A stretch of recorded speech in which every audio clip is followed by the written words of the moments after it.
I now connected my real Android device to my Mac here. And again, this should also work if you have an Android emulator running on Mac. Make sure you have developer mode enabled as described in the last lecture in this article. And with that, you can go in the Chrome Developer Tools on your machine to these three dots here, More Tools, and then Remote Devices. If you click here, this section here at the bottom of your Developer Tools should open. And there you see all devices which are connected. In my case, that's my real device. But before I switch to it, under Settings, you see that I enabled port forwarding. Make sure to check this. This allows you to enter this URL here on the left in your device, so on your device, and be redirected to this URL on your Mac or Windows machine. Because by default, if you would enter localhost 8080 on your real device or the emulator, that would of course refer to the device itself. So we need to set up this redirection to be able to easily and conveniently access our local web project from the device.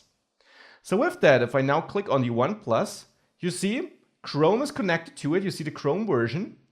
And now I could enter a new tab either from the developer tools or I do it directly on the device. So let me quickly do that.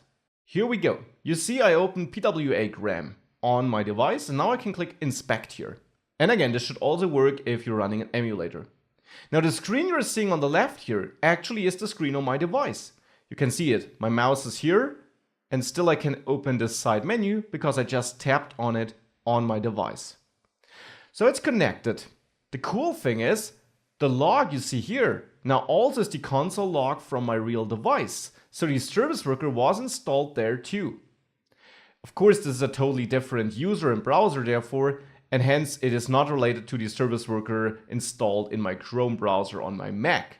So if I were to push a new version, for example, where I needed to close existing tabs, I just need to do that on a given device to update the service worker on that device. Just wanted to highlight that. So back to this device then, service worker was installed. Let's click on the application tab in the developer tools then. Here you see we got a service worker running on it. And if we check the service worker, we see the code of it. This is actually the code we wrote. Now the cool thing is if you click on manifest here, you can click on add to home screen to trigger this install banner on the local device. So I'll do this. And here you see it. You see the device install banner where I can click add or deny it. Now I'll deny it here and it's gone. This is how we can trigger it manually. Now the cool thing is we can't just test it. This proves that we fulfill all criteria to show this to a real user too. Of course not upon a press of the button, but once he visited the page a second time after 5 minutes. Now the best thing is you can even control when this banner is shown. The earliest possible point of time is if all the criteria here are met, when the user visits the page for the second time after at least 5 minutes. However, sometimes you don't want to show the banner at this point of time. Why?